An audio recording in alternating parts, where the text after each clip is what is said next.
London, 1931. The streets whisper beneath the veil of fog, and the glow of the gaslights trembles like a dying heartbeat. They say old houses remember, the walls breathe, the portraits watch, and sometimes the dead forget to stay buried. Tonight we descend into one such house, Whitby Manor, a place where promises were made in candlelight and broken in blood. This is the story of Lydia Whitby, the woman who followed the whispers beneath the gaslight down into the darkness that waited below her family's home. So dim the lights. Listen closely, and whatever you hear in the silence between my words, do not answer it. If you're ready to uncover the secrets of Whitby Manor, make sure you're subscribed and have hit that notification bell. You won't want to miss what happens next. Now, let's begin. The fog rolled in from the river like a living thing, a silent congregation of gray specters that wrapped themselves around the gaslit streets of Vienna. The year was 1931, and though the Great War had ended over a decade before, the city still trembled with unseen ghosts. The lamps hissed faintly, as if whispering secrets to each other. Each flame fluttered inside its glass prison, a tiny, trembling life.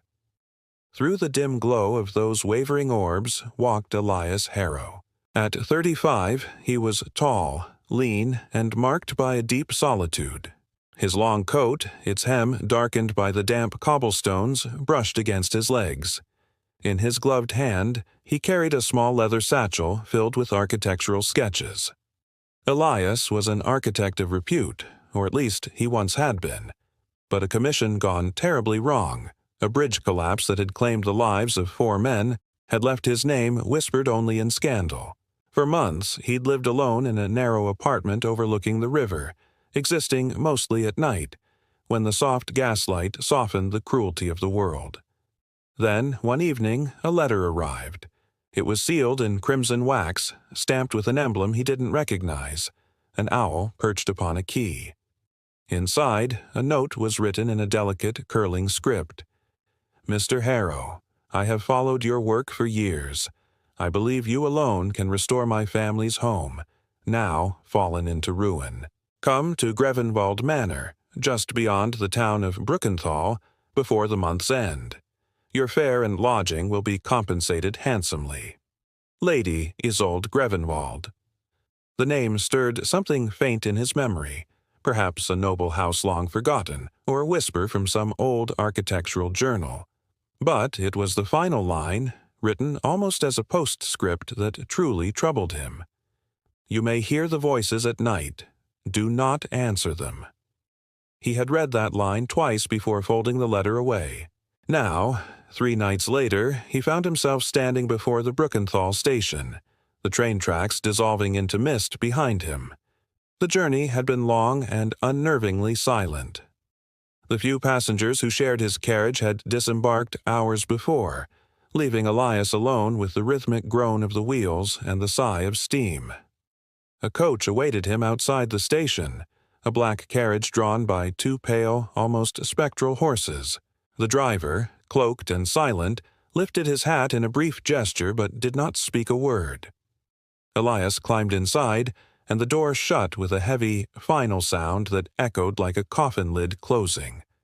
The road to Grevenwald Manor wound through a forest of bare, skeletal trees. The branches, stripped by the season, reached overhead like hands frozen mid-prayer. The only sound was the steady, muffled clatter of hooves on the damp earth. The thickening fog swallowed everything. "Does Lady Grevenwald still reside there?" Elias finally asked, his voice breaking the suffocating silence. The driver made a small, involuntary movement. It could have been a nod, or perhaps it was a shudder, but said nothing. And so Elias turned his gaze to the window, where faint, flickering lights appeared and vanished between the trees. They looked like lanterns, but he couldn't tell if they were near or far. At times he thought he saw faces, blurred, colorless shapes, pressed not against the glass of the window, but against the glass of his own mind. He quickly dismissed them as a trick of his weary eyes. When at last the carriage halted, Elias stepped down into a courtyard completely swallowed by fog. The mansion loomed above him, a colossal structure of ancient stone. Gargoyles perched along the eaves, their faces eroded into grotesque masks by centuries of rain. Every window was dark except for one, a tall, arched frame where a single amber light glowed, as if the house itself were watching him. The great oak doors swung open before he could even raise his hand to knock. A woman stood in the threshold, dressed head to toe in mourning black. Her face was impossibly pale, her eyes vast and still as mirrors reflecting an empty room. "Welcome, Mr. Harrow." Her voice was low and resonant. "I am Lady Isolde Grevenwald." Elias managed a slight bow. "My lady, I received your letter." "Yes," she said softly, her gaze never wavering. "You came sooner than I expected. That is good. The house, it does not wait kindly."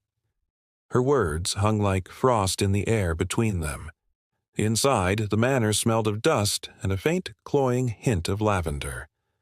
A long, narrow corridor stretched before them, lined with portraits whose painted eyes seemed to follow his every move. He noticed that some of the frames were empty, their canvases brutally slashed, leaving only shadows where faces once had been. "You will stay in the east wing," Lady Isolde said, her voice a near whisper as she led him up a grand, sweeping staircase. "You will find everything you need to begin your work tomorrow. The house is old and its bones are tired, but I believe you may yet give it new life." Elias paused before one of the portraits, a man with sharp, severe features holding a hunting rifle. The plaque beneath it read, "Lord Theobald Grevenwald, 1879-1902. "Your husband?" Elias asked quietly. Lady Isolde's hand tightened on the banister, her knuckles turning white. "He has been gone many years." She turned away abruptly. "Do not wander after dark, Mr. Harrow. Some doors in this house are better left closed." She left him with a candle and a heavy, ornate key. His chamber overlooked the courtyard. The wallpaper was faded and peeling, the air thick with dampness, but the bed was freshly made. On a writing desk lay parchment and ink, and beside them another candle, already burning low. Elias unpacked his satchel, spreading his architectural sketches across the dark wood of the table. He tried to focus on his work, on the lines and angles that had once brought him such comfort. But as he worked, he noticed something strange. The candle flame on the desk leaned sharply to one side, as though blown by a strong draft. Yet the windows were sealed tight. Then came the whisper. At first, he thought it was just the rustle of fabric or the wind sighing through the old chimney. But it grew clearer, a soft, almost pleading murmur that seemed to rise from beneath the floorboards. "Elias." He froze, his pen hovering over the parchment. The voice was a woman's, faint but unmistakable. He shot a look towards the door. Nothing. The hallway was silent. Then he heard it again, this time from the darkest corner of the room, somewhere beneath the gaslight's dim, unsteady shimmer. "Do not trust her." The whisper faded as quickly as it had come. He stood motionless, every hair on his neck standing on end. His heart was beating so fiercely he was sure the walls themselves could hear it. But after a long moment, the silence returned, heavier and more unbroken than before. He pressed a hand to his temple, trying to steady himself. "Fatigue," he whispered to the empty room. "Merely fatigue." He snuffed out his candle, plunging the room into darkness. But as his eyes adjusted, he saw it, the faintest glimmer of a pulsing, ethereal blue light, seeping up from between the floorboards. It was like something buried alive, still breathing, still fighting to be seen. Elias Harrow did not sleep that night. He merely waited for the dawn, knowing with a dreadful certainty that the house had secrets it was dying to tell. Thank you so much for joining me on this chilling journey. If you enjoyed this story, don't forget to like, subscribe, and ring that notification bell so you won't miss the next chapter of the horrors within Grevenwald Manor. See you next time. The morning came pale and uncertain, as though the sun itself hesitated to cross the threshold of Grevenwald Manor. When I drew open the curtains, the mist still lingered over the courtyard, softening every stone and tree into ghostly shapes. I hadn't slept well. The whisper from the night before had threaded itself through my dreams, weaving a tapestry of faces I didn't know, faces that seemed to look at me from behind walls, from beneath the floorboards, from inside mirrors clouded with breath. At breakfast, Lady Isolde was already waiting in the conservatory. The room was vast, its glass ceiling streaked by rain. Dusty vines crept through cracks in the stone, and a single withered rose stood in a pot at the table's center, its petals the color of dried blood. "You did not sleep well," she observed softly, not as a question, but as a certainty. I sat opposite her. "The house makes strange sounds. I imagine it's just old timbers shifting." She stirred her tea, the spoon clinking slowly against the porcelain.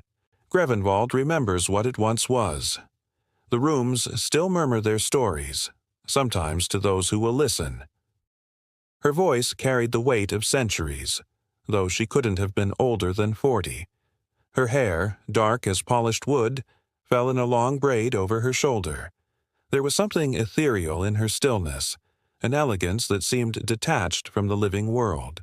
I cleared my throat, trying to bring the conversation back to my purpose. "If you might allow me to see the blueprints or the damage you wish repaired, I can begin an assessment today." "Of course," she said. "You will find the plans in the library, but tread carefully there, Mr. Harrow. The library is older than the rest of the house. It was built upon the original foundation, before the fire." My eyes shot up. "Fire?" She smiled faintly. "Many years ago. It took much from us." When I entered the library, the air changed. It was colder here, though no window was open. The scent of old paper and candle smoke clung to everything. Shelves rose to the ceiling, their ladders hanging like forgotten gallows. I found the blueprints easily enough, rolled in a leather tube upon a writing desk, but before I could unroll them, a flicker of movement drew my attention. A figure, no more than a shadow, had passed between the shelves. I stepped forward, my footsteps muffled by the thick carpet. "Is someone there?" No answer, only the slow creak of the old building settling. I moved deeper among the aisles, running my hand along the spines of the books. Many were in languages I couldn't read, Latin, French, some even older. Dust rose with each touch, drifting in the half-light. Then I heard it again, a whisper. "The walls remember her." I turned sharply. A single book had fallen from the shelf onto the floor. Its leather cover was cracked and blackened at the edges, as though scorched. I knelt to pick it up. The title was barely legible, Memoriae Domus Grevenwald. Inside, the pages were brittle, filled with neat handwriting and strange symbols. It seemed to be a family ledger, entries of births, deaths, marriages, all under the Grevenwald name, until one entry stopped me cold. August 17th, 1902. The Lady Isolde, interred within the East Chapel at sunset. I frowned. The ink was faded, but clear. The date was more than 30 years ago, yet Lady Isolde had greeted me at the door only the previous night. I turned the page. The next entry was written in a different hand, almost frantic. "The house is awake again. She walks when the gaslights burn low. We must not answer when she calls." A sudden gust swept through the room, though no door had opened. The candles flickered violently, and a whisper bloomed close beside my ear, soft, urgent, unmistakable. "Leave this place." The book fell from my hands. I turned, heart pounding, but the library was empty. When I stepped back into the corridor, I nearly collided with Lady Isolde herself. "You look pale," she said gently. "The library can be overwhelming to newcomers." "There is a book in there," I managed to say. "It bears your name, a record of your death." For a heartbeat, her expression faltered. Then she smiled, faintly, almost tenderly. "The Grevenwalds have kept many records, Mr. Harrow, some truer than others. You must not trust everything you read. Her eyes, though kind, held something fathomless and ancient. She placed a gloved hand upon my arm. You should rest. The east wing grows colder after sunset. The house feeds on exhaustion. I nodded, my mind a storm of confusion. That night, as I prepared for bed, I left my candle burning low. The silence pressed heavily around me, thick and unbroken, until, faintly, from beyond the walls, I heard the sound of humming, a lullaby. I rose and followed it, barefoot along the corridor. The melody was slow, sorrowful, sung by a woman's voice that trembled like a dying flame. It led me to a door I had not noticed before, its wood dark and swollen with age. The handle was cold to the touch. When I opened it, I found a small room filled with moonlight. Inside stood a rocking chair, its seat moving gently though no one sat upon it. The air smelled faintly of lilies and burnt wax. On the wall hung a child's portrait, a little girl with pale hair and gray eyes, clutching a wooden doll. Beneath it, a nameplate. Clara Grevenwald, 1899-1902, the same year as the fire. The lullaby ceased. In its place came the faint crackle of unseen flames and a child's whisper that drifted through the air like smoke. She locked the door. She wouldn't let me out. I stumbled back. The rocking chair had stopped. But now, upon the seat, lay the wooden doll from the portrait, its glass eyes gleaming wetly in the candlelight. I fled, slamming the door behind me. Back in my chamber, my breath came in ragged gasps. I stared at the dying candle until it guttered out, plunging the room into darkness. In that perfect black, something brushed against my sleeve, soft, cold, and deliberate. "Elias," the voice whispered again, nearer this time. "Help us." I struck a match with shaking hands.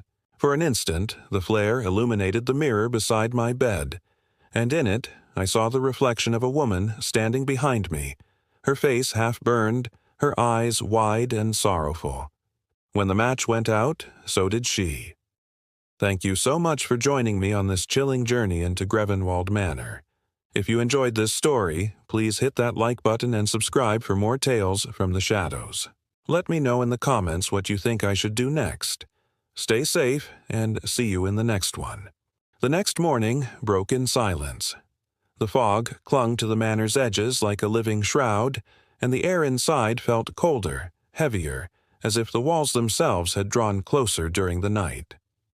I descended to the hall, my eyes hollow from a night without sleep. There, by the hearth, sat Lady Isolde. The fire was a dim flicker, offering no warmth. She looked up as I entered, her expression impossible to read. "You walked the corridors again last night," she said. It wasn't a question, it was a statement of fact. I stopped short. "How could you possibly know that?" "I heard the doors," she interrupted softly. "The house. It carries every sound. It remembers every footstep." I hesitated, then spoke the truth that had been haunting me. "There is a room near the east wing. A nursery. Someone was in there." Her face remained a calm mask, but I saw her hands tighten on the armrest of her chair. "The nursery is not to be entered," she said, her voice sharp. "That door was meant to remain locked." "It was unlocked when I found it." She rose from her chair, her gaze making me feel like a chastised child. "Then the house is playing tricks again." But something inside me, a mix of curiosity and guilt, refused to let it go. I pulled the burnt ledger from my satchel, its charred edges crumbling in my hand. "Lady Isolde," I began, my voice steady, "this book, it records your burial, and your daughter's." For the first time, her composure fractured. A tremor crossed her lips and her eyes glistened like a gathering storm. "Where did you find that?" she whispered. "In the library." She reached for the book, but I held it back. "Tell me the truth. Who are you?" A long, heavy silence stretched between us. She turned away, her voice barely a breath. "I am what remains." Before I could press her further, a sudden crash echoed from deep within the house, a resonant thud, like stone giving way under immense weight. Dust rained from the ceiling. Fear flashed across Lady Isolde's face. "The cellar," she whispered, her voice tight with dread. "It begins again." She swept toward a dark corridor, and I had no choice but to follow. We descended narrow steps, slick with damp, into the cold depths beneath the manor. The air grew thick with the scent of earth and old decay. At the bottom stood a great oak door, banded with iron. It had been split right down the center, the wood warped as if from some incredible pressure from within. Beyond it lay a vast chamber, lit only by the faint shimmer of a few oil lamps. "This was once the chapel," Lady Isolde explained, her voice echoing against the cold stone. "Before the fire, my husband used it for prayer. After, it became something else." I stepped cautiously inside. The walls were lined with empty niches where statues once stood. At the far end, a soot-blackened altar was cracked and broken, and at its foot lay a gaping hole, a pit descending into utter darkness. A faint, rhythmic sound rose from it, a sound like breathing. I knelt at the edge, holding my lantern over the opening. The light caught on something that shimmered like broken glass. Beneath the layers of soot and ash, the floor of the pit seemed to be lined with mirrors, dozens of them, all cracked, all facing upward. "Your husband did this?" I asked, my voice hushed. Lady Isolde nodded once. "Theobald sought to speak with the dead. He believed this house stood upon a threshold, a gateway between what was buried and what refused to sleep. The fire, it began right here." I turned to her, the question burning in my mind. "And you survived?" Her eyes, dark and haunted, met mine. "Did I?" Before I could even process her answer, my lantern flickered. A cold breath of air moved through the chamber, though there was no wind. With a deafening slam, the heavy iron door groaned shut behind us, trapping us in the dark. The lamps dimmed to mere embers. And then came the whispers. Not one voice, but many, rising from the pit, weaving together in a low, terrible harmony. "She lies. She lies. Set us free." I stumbled back, my heart pounding against my ribs. "Who's there?" The mirrors below shimmered with an unnatural light. Within each fractured surface, faint images began to form. Faces pressed against the glass from the other side. Their mouths moved without sound, their eyes wide with an ancient despair. Lady Isolde backed away, clutching the cross at her throat. "Do not look at them," she hissed. But I couldn't tear my eyes away. In one mirror I saw her, the little girl from the portrait, Clara. Her expression was pleading, her small hands pressed against the inside of the glass. "Elias," she whispered, her voice a ghost in my mind. "Help us. The house is hungry." I reached toward the pit, an instinct to help taking over, but Lady Isolde grabbed my arm, her grip like iron. "If you touch that glass, it will take you too." The very air in the chamber began to tremble. The whispers grew into a roar, hundreds of voices crying out, overlapping, suffocating. My lantern shattered in my hand, plunging us into near-total darkness. I felt the floor quake beneath me. The mirrors were shifting, turning like 1,000 malevolent eyes.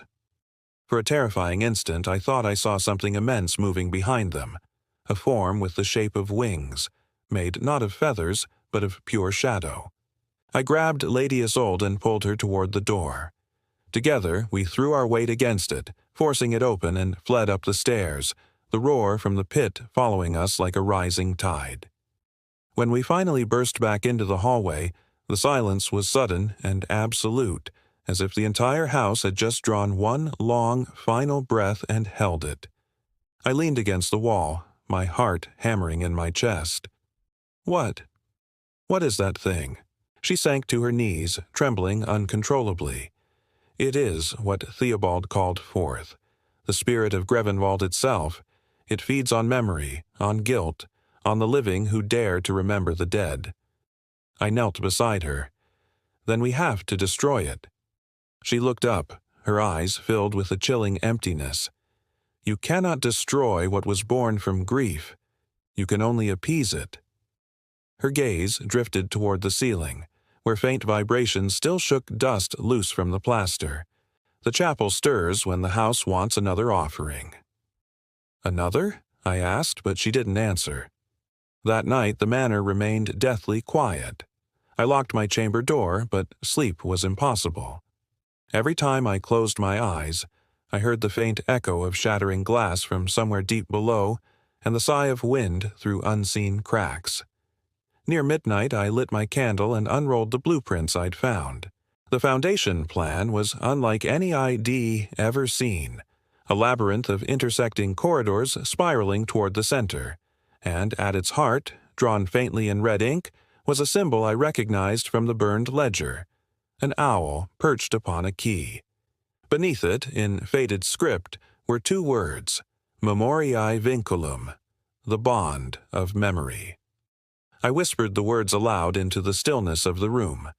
At once the flame of my candle flared, casting a tall, distorted shadow against the wall. The shadow was not my own. It was the silhouette of a woman, her head bowed, her hair long and tangled, her arms crossed over her chest as if in mourning. I spun around, but the room was empty. She was gone. But on the table, pressed into the dust beside the blueprints, was the faint outline of a handprint, small, delicate, and cold to the touch. The house had remembered me, and it would not forget again. Thank you so much for joining me on this terrifying journey. If you're enjoying the story of Grevenwald Manor, don't forget to hit that like button and subscribe so you do not miss what happens next. Stay safe, and I'll see you in the next video. The next day was a wash of gray. A dim, lifeless light seeped through the windows of Grevenwald Manor, turning everything to ash. I woke up shivering, finding a delicate layer of frost on the inside of my window pane, even though it was still autumn. When I breathed out, I could see my own breath clouding in the air. That's when I heard it again, the faint tinkling melody of a music box. It was the same lullaby from the nursery. I had to find it. I followed the sound down the long, hollow corridor, my footsteps echoing on the old wood. The music seemed to dance away from me, leading me deeper and deeper into the abandoned east wing. I passed warped doors and curtains stiff with age, until the tune finally stopped right in front of a pair of tall, ornate double doors, carved with strange, smiling cherubs. I pushed them open and stepped into a chamber so vast it seemed to stretch the entire length of the house. This was the portrait gallery. Pale shafts of light cut through cracked windows, illuminating rows upon rows of portraits that covered the walls from floor to ceiling. Generations of the Grevenwald family stared down at me. Stern-faced men in hunting gear, women with sad eyes and lace collars, and children who looked so lifelike they might start breathing at any moment. At the very far end, there was the largest portrait of them all, Lord Theobald Grevenwald and his wife, Lady Isolde. They stood side by side in front of the manor as it was before the fire. The artist had captured her beauty perfectly, her dark hair, her hauntingly still gaze, and that faint melancholy that seemed to cling to her. But her husband, his eyes were painted with shadows, as if the very pigment had been poisoned. I stepped closer, a strange feeling creeping over me. Something about the brushwork was off. It looked like the artist had painted over an earlier image. The surface rippled, almost like old skin. I leaned in, tracing the line of Lady Isolde's face with my eyes, and then I saw it. A tiny, hairline crack running right down the canvas, starting just above her temple and splitting the image in two. And from that crack, a dark stain was seeping out, slow and glistening. It looked like ink, or blood. I stumbled back, my heart pounding, and behind me, the heavy doors groaned shut. The air in the gallery grew thick and heavy. The temperature dropped so fast my breath came out in thick white plumes. And then, the whispering started again. But this time, it wasn't coming from the walls. It was coming from the portraits. He painted us to keep us here. Do you see what she became? The fire was her doing. I spun around. The faces in the paintings were changing. Their serene eyes were now following my every move, filled with malice. Their painted lips curled as if they were trying to speak words I couldn't quite hear. I backed away, my eyes locked on the door, and then I froze. One of the portraits near the entrance, it had changed completely. It was me. Staring back at me was my own face, pale and wide-eyed with the exact same terror I felt at that moment, and beneath the flawless painting, a little brass nameplate read, Elias Harrow, 1896, 1931, 1931. That was this year. The floor began to tremble, and a low moan seemed to come from the entire room, as if the house itself had just exhaled. The house keeps what it loves, a soft voice whispered right behind me. I turned, and there she was, Lady Isolde. She moved without a sound, her long gown trailing in the dust. In her hands she held a small silver frame with shattered glass. "You should not have come here," she said quietly. "Why is there a painting of me?" I demanded, my voice shaking. Her gaze drifted to the portrait. "The house paints its own memories now. It remembers everyone who crosses its threshold. It fears to forget." I struggled to swallow. "You said your husband summoned something. Is this it?" "Yes," she whispered, her voice barely audible. "It began with his desire to preserve. He couldn't bear loss, so he sought a way to bind memory itself, to make grief eternal." She stepped closer, her voice trembling. "But memory is hunger, Elias. Once it awakens, it consumes everything it touches." Suddenly, a loud crack echoed from above. The huge portrait of Lord Theobald split right down the middle, the canvas tearing apart as if sliced by invisible claws. From the rip in the painting, a faint gray smoke began to coil and rise. It twisted into a shape, a face, ancient and hollow-eyed, its mouth stretching open in a silent, agonizing wail. Lady Isolde threw her hand up. "Back!" she cried out. The spectral face hesitated for a moment, then dissolved back into the air. All at once the candles along the gallery flickered and died, plunging us into near darkness. Only the faint hiss of a gaslight remained. I sank against the wall, shaking uncontrollably. "What does it want?" She closed her eyes. "For us to remember." I stared at her, confused. "And if we forget?" "Then it will feed," she said, her voice hollow. "On us, on our faces, our names, our very souls, until there is nothing left but silence in the walls." I pushed myself to my feet. There has to be a way to end this. "There is," she said softly, "but it demands a confession." "A confession?" She turned away from me, her shoulders slumping. "The house was not born cursed, Elias. It became what I made it." Her voice finally broke, the first crack in her ghostly composure. "I locked the nursery door that night," she whispered. "I thought I could keep her safe from the flames. But I sealed her in." The silence that followed was suffocating. My throat tightened. "Your daughter?" "She burns still," Lady Isolde said, her eyes glistening with tears that never fell. "Each night, when the gaslights wane, I hear her call. That is my punishment." She reached out a translucent hand and touched the frame of the child's portrait, Clara. "The house will not release me until it has taken another in my place." Her hollow, luminous eyes lifted to meet mine. "It has chosen you." Before I could even process what she'd said, the floorboards groaned violently. The portraits on the walls began to sway back and forth, as if the house was taking a deep, monstrous breath. Dust rained down from the ceiling in spiraling patterns. Lady Isolde stepped back, her form flickering in the dim light. "Leave before it's too late." I shook my head, my resolve hardening. "Not without freeing you." A faint, sorrowful smile touched her lips. You cannot free what no longer belongs to life." And with those words, her figure dissolved like smoke, drawn away into unseen cracks in the manor. I was alone again, surrounded by the watching faces. The whispering started once more, soft but relentless. She lied. She saved herself. We burn because she would not. I couldn't take it anymore. I fled the gallery, the eyes of 100 tormented souls burning into my back. As I ran, the house itself seemed to twist and warp around me. The corridors stretched into impossible lengths, the doors multiplying, trying to trap me. Finally, I burst back into my own room and slammed the door shut, locking it behind me. On my desk, the blueprint lay where I had left it.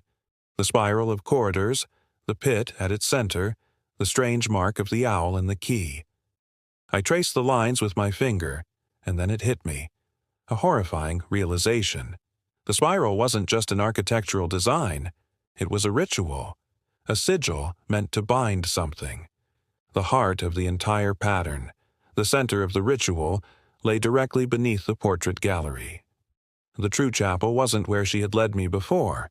It was here, beneath this very room, and I could feel it calling to me. Thank you so much for joining me on this terrifying journey through Grevenwald Manor. If you're as captivated by this mystery as I am, make sure to hit that subscribe button and turn on notifications so you don't miss what happens next. I have a feeling things are about to get even darker. Stay safe, and I'll see you in the next video. The night had turned to ink. A fine drizzle hissed against the leaded windows, as though the heavens themselves were whispering warnings no human ear could ever decipher. I woke to a faint scraping sound coming from somewhere above me, a slow, deliberate noise like wood being dragged across old floorboards. My breath clouded the frigid air in my room. The gaslight outside flickered, its soft pulse reflecting against the mirror, illuminating my own pale, sleepless face. I reached for the candlestick on my bedside table, its wax cool and damp beneath my fingers. The scraping came again. This time it was accompanied by a faint shuffle, as if someone were pacing restlessly in the attic. I hesitated. Every instinct I had screamed at me to stay in bed, to pull the covers over my head and pretend I'd heard nothing. But then another sound followed, the same muffled sob I'd heard weeks ago near the ballroom, only now it carried through the beams directly above me. Something, or someone, was crying in the attic. Wrapping my shawl tightly around my shoulders, I stepped into the corridor. The house was utterly still, save for the occasional solemn tick of the grandfather clock in the drawing room below. Its pendulum's rhythm seemed to echo my own heartbeats, loud and frantic in the silence. I passed the gallery, its long line of ancestral portraits glaring down at me from beneath the dim glow of the gaslight. One portrait stopped me in my tracks. It was of a young woman in a pale gown, her eyes strangely vivid despite the cracked paint. I had never noticed her before. The small brass plate beneath the frame read, Eleanor Whitby, 1872-1891. The resemblance was uncanny. She had the same delicate chin, the same light in her eyes as me, though her expression seemed to flicker between a profound sadness and a quiet accusation. The sound in the attic grew louder, more insistent. My feet carried me onward, and I found a narrow staircase winding upward behind a heavy velvet curtain. A stair I had not known existed until this very moment. The air grew colder as I climbed, dust filling my lungs, my small candlelight struggling against the suffocating darkness. At the top, a low wooden door stood ajar. A faint draft seeped through the opening, carrying a smell of decay and forgotten years. I pushed it open. The attic was vast, a forgotten world filled with trunks, furniture shrouded in white cloths, and the shrouded relics of a past I didn't know. Cobwebs hung like veils from the rafters, and the air itself seemed to hum faintly, as though memory itself lingered there. Trapped. The scraping stopped. In the center of the attic stood a large, veiled canvas. The fabric covering it fluttered gently, though there was no wind. My candle trembled in my hand. With a deep breath, I reached out and pulled the cloth away. The portrait beneath nearly made me drop my light. It was me, Lydia, painted in exquisite, almost supernatural detail. The same eyes, the same features. Yet the background behind me was all wrong. I wasn't standing in Whitby Manor. I was in a field of dead, skeletal trees, my face drained of all color, my dress torn and blackened with soot. At the bottom, the same signature appeared as in the other paintings, E. Whitby. I staggered backward, my mind reeling. The eyes in the portrait seemed alive, wet, and filled with a desperate pleading. My own reflection in them shimmered as though I were submerged under water. I felt a sudden rush of cold wind behind me, and then a whisper. "Help me." The voice came from the painting itself. In that same instant, my candle blew out, and darkness smothered me completely. I reached out blindly, my heart pounding in my chest, feeling the floor beneath my hands give a low groan. The whisper turned into a sob, then a chorus of voices, all female, overlapping and desperate. "Don't let him find us. Don't let him—" The words were cut off as the floorboards creaked under heavy footsteps. A shape appeared at the far end of the attic, tall, indistinct, holding a lantern. "Miss Whitby," it said, the voice calm but commanding. "You should not be here." It was the butler, Mr. Hawthorne. His face was half hidden in shadow, but his tone held something that chilled me more than the cold. It wasn't concern, but a chilling sense of control. He walked slowly toward me, his steps measured and deliberate. "There are places in this house that remember what should be forgotten." I clutched the edge of the portrait. Who is this woman? Why does she look exactly like me? Mr. Hawthorne paused. The lantern light flickered across his sharp cheekbones. "The past repeats itself in strange ways, miss. It is best to leave the dead to their sleep." Then he reached for the portrait, but as his gloved fingers touched the canvas, the eyes within it seemed to flare with an impossible light. A scream tore through the attic, not from me, nor from Hawthorne, but from the painting itself. The canvas buckled outward, as though something inside was struggling to break free. The butler dropped the lantern. Fire spilled across the dry wooden floor. I stumbled backward as Hawthorne's silhouette warped in the rising orange light, his face twisting in a reflection of sheer, unadulterated horror. He turned and fled, slamming the attic door shut behind him. The fire roared, licking at the walls, yet the portrait did not burn. Instead, the painted version of my face began to move, her lips parting slightly, whispering through the crackle of the flames. "You have awoken us." I fled, stumbling down the dark stairs, my candle gone, my hands blackened with soot. Below, the house remained eerily still. Not a single servant stirred. When I finally reached my room, I bolted the door and collapsed against it, gasping for air. In the mirror across from me, my reflection did not mimic my movements. It stood perfectly still, and then its lips began to move. Eleanor is waiting. The glass fractured, splintering into a spiderweb of cracks. Far above me, the attic continued to burn, but no smoke touched the lower halls. No alarm was ever raised. It was as though the manor itself had swallowed the fire whole, consuming its own terrible memory.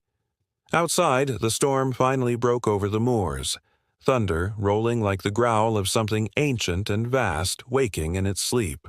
And deep beneath Whitby Manor, where the foundation stones met the cold earth, something shifted, an old door unlocking for the first time in decades. The whisper returned, softer now, almost gentle, slithering into my mind. "Come below, Lydia. The truth is waiting in the dark." Thank you for joining me on this chilling journey into Whitby Manor. If you enjoyed this story, don't forget to like, subscribe, and hit that notification bell so you don't miss what happens next. Stay safe, and see you in the next video. The morning didn't dawn so much as it arrived.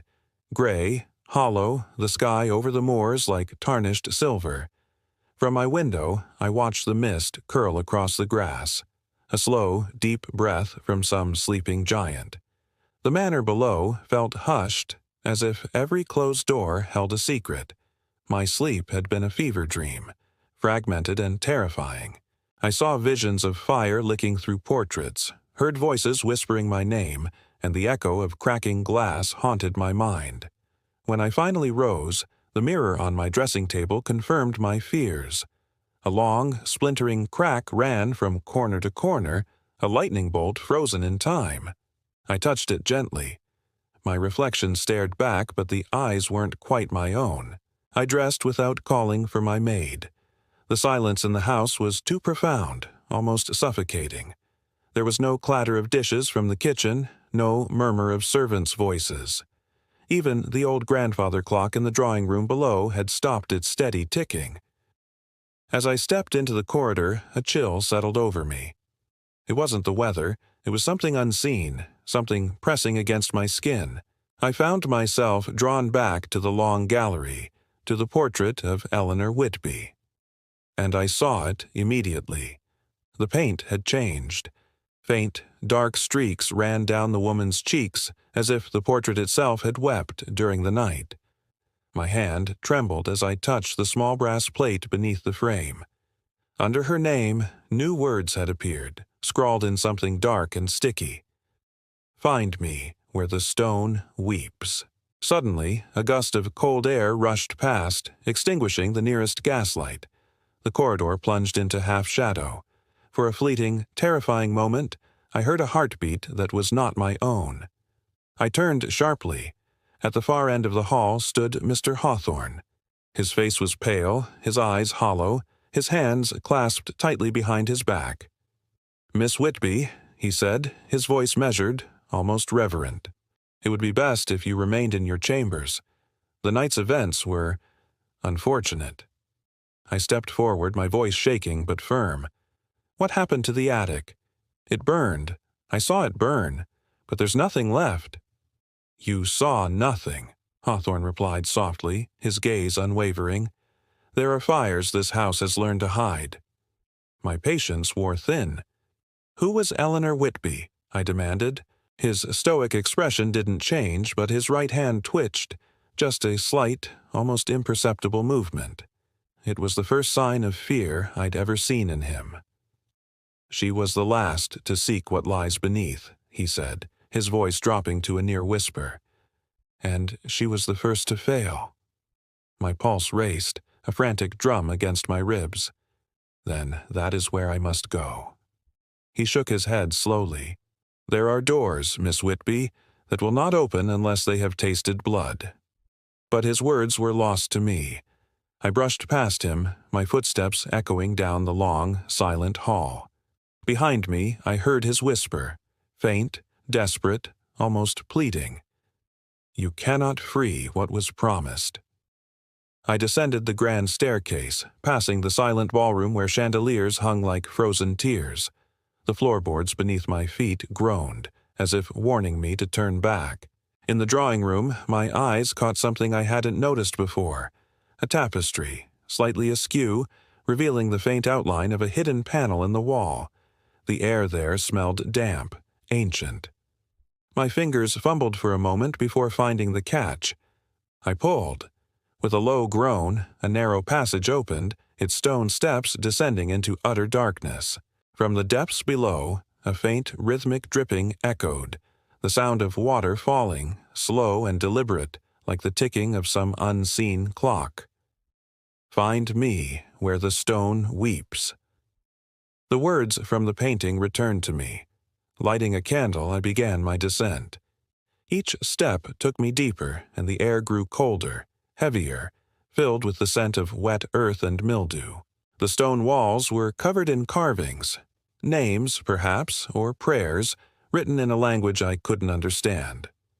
At the bottom, the passage widened into a vast, cavernous chamber. The ceiling arched high above, ribbed with old stone like the inside of some forgotten cathedral. And in the center stood a fountain, cracked and dry. Yet from one corner water still seeped, drop by slow drop, down its worn surface. The stone was weeping. Before it, veiled in thick cobwebs, stood another portrait. My heart pounded in my chest as I approached. The image was nearly destroyed by damp and time, but I could still make out the pale figure of Eleanor. But her face, it was half erased, her eyes hollow, empty pits. A whisper stirred the air, a voice that was neither near nor far but inside my own head, soft, trembling, filled with a pain that felt centuries old. "Lydia, release me." My candle flickered violently. Shadows danced across the chamber walls, taking on shapes that seemed to move, hands reaching out, faces forming and then dissolving back into the gloom. Something glimmered at the base of the fountain. I knelt, my fingers brushing away layers of dust and spider silk, and found a small silver locket. I opened it. Inside was a miniature painting, Eleanor again, but this time with a man beside her. His eyes were cold, cruel. Beneath the painting was a single word, etched in fading script: "Promised." My pulse quickened. The very air around me seemed to vibrate. The dripping water grew louder, more frantic. "Promise to whom?" I whispered into the oppressive silence. The voice answered from within me. "To him who walks beneath." A shudder tore through the chamber. The ground quaked and dust rained down from the ceiling. On the far wall, an old iron door began to creak open, not by my touch, but as if drawn by my very presence. Beyond it, there was only blackness, and in that blackness, something moved. I stood frozen as a shape emerged, tall, faceless, yet with the distinct outline of a man. Its form seemed woven from shadow itself, its edges bleeding into the air around it. I staggered backward. The thing spoke, its voice echoing from every direction at once, ancient, mournful, and insatiably hungry. "She gave me her face," it said, "and now you wear it." My knees nearly buckled. The air turned bitter and my candle sputtered, finally going out. In the final flicker of light, the last thing I saw was the faint outline of Eleanor's ruined portrait. Her hollow eyes were now filled with a light, not human, but something that burned as cold as moonlight on a grave. The voice whispered once more, so close it brushed against my ear. "Descend, Lydia. The promise must be kept." And then the darkness moved. Thank you so much for joining me on this chilling journey. If you enjoyed this story, please hit that like button, and don't forget to subscribe and turn on notifications so you don't miss the next chapter. Let me know in the comments what you think will happen next. Until then, stay safe. The world was a held breath. There was only silence, profound blackness, and the faint rhythmic drip of water somewhere in the void. I awoke on cold stone, my dress clinging to me with the clammy weight of the damp. The air was thick with the scent of iron and moss, and something else. Something ancient, something that had outlived decay itself. Far, far above, I could hear the ghost of the wind sighing through Whitby Manor, a faint echo of life in this tomb. The iron door behind me stood agape, its hinges groaning with the slow, aching protest of centuries. My candle had been snuffed out, yet a strange, dull phosphorescence pulsed along the walls, faint veins of glowing fungus, winding like constellations through the stone. My hands trembled as I pushed myself to my feet. "Eleanor," I whispered into the oppressive dark. My own voice sounded thin, a stranger's. "If you are here, show me what you want." The name stirred the air. The shadows rippled, shifting as though in answer. And then I heard it, the whisper that had haunted my dreams, faint and shivering, neither young nor old, neither living nor dead. Closer. It was a command I couldn't disobey. The voice led me down a narrow corridor carved from the raw earth. The passage spiraled deeper, descending into a place that felt as if it lay beneath even the memory of the world. Strange markings were etched into the stone, circles, runes, and faces that seemed to twist and contort in the faint, ethereal light. With each step, I felt a pulse through the soles of my feet, like the slow, powerful beating of a buried heart. At the end of the passage lay another chamber, vast and circular. Its roof was held up by pillars carved into the shape of kneeling, burdened figures, and in the very center stood a mirror. It was tall and freestanding, its surface as black and depthless as the deepest night. My breath caught in my throat. It was the same mirror from my room, the one that had cracked, but now it was whole again, its surface gleaming like liquid glass, waiting. As I drew near, the mirror rippled, not with my reflection, but with life. From its inky depths, the faint outline of a woman began to emerge. Eleanor. Her face was pale and achingly beautiful, her dark hair floating as if she were suspended in water. Her eyes were endless. They weren't the flat eyes of a painting or a memory. They were the eyes of something that had seen the grave and looked back. "You followed," Eleanor whispered, her voice like the rustle of dry leaves. "You heard the call." Tears burned my eyes as I reached out, my fingers desperate to touch something real. "Who are you? Truly?" "I was you," the apparition said, her form shimmering. "And you will be me. The blood repeats, as it always has. Each generation bears the promise." My voice trembled, barely a whisper. "What promise?" Eleanor raised a hand, pressing it against the surface of the mirror from within. Her ghostly palm met the glass. "To bind him, to hold the dark beneath the manor. One of us must always stay." Just as she spoke, the faint tremor I'd felt grew into a violent shudder. Dust rained down from the ceiling like a macabre snow. The pillars groaned under an immense unseen pressure, and from somewhere beyond the mirror a new sound began. A deep, resonant hum.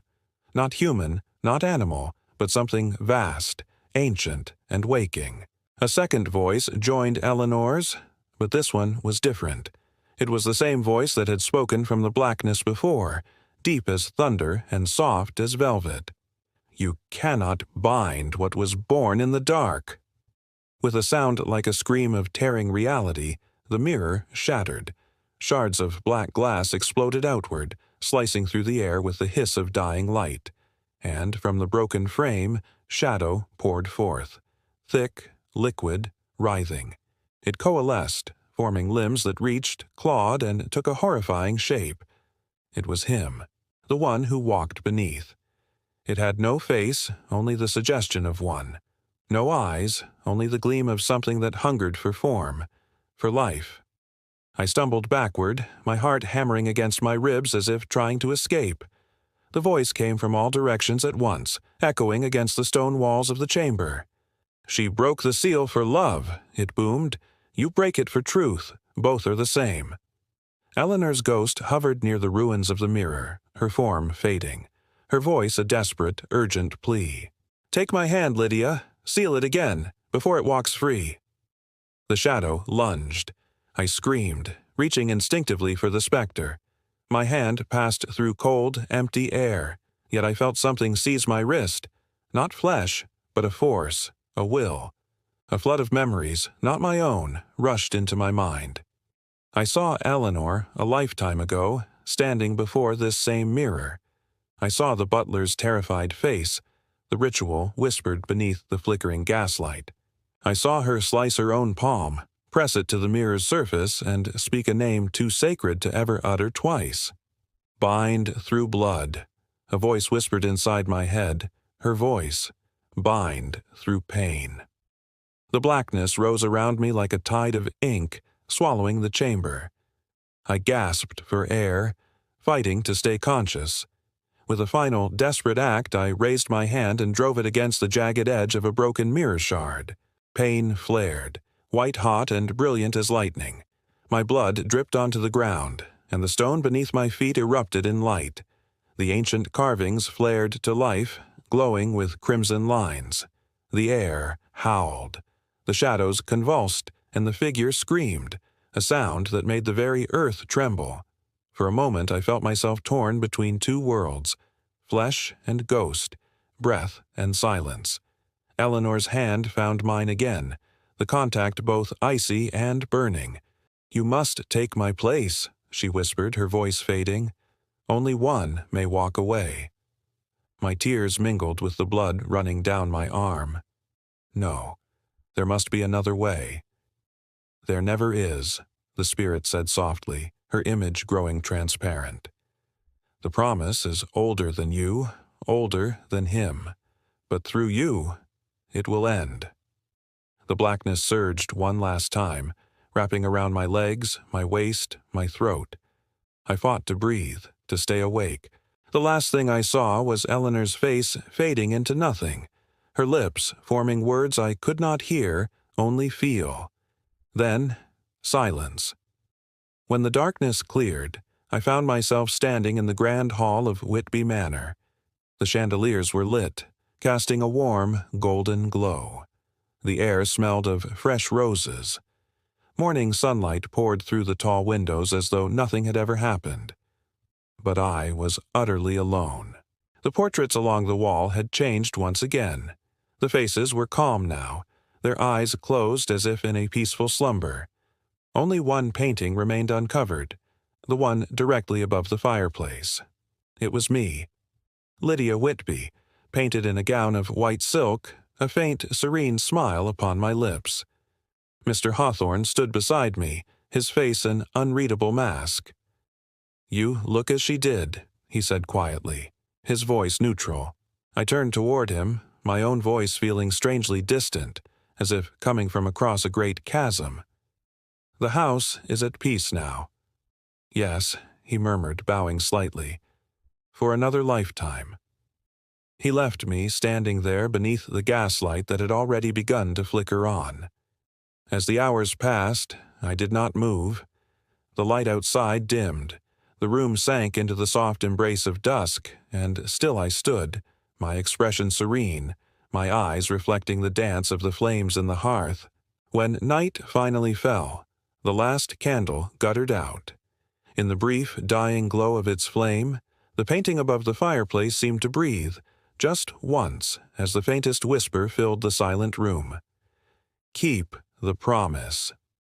And then the gaslight flickered, and the manor returned to its deep, unending silence. Thank you so much for joining me on this chilling journey through Whitby Manor.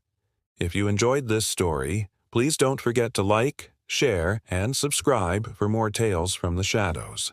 Stay safe, and see you next time.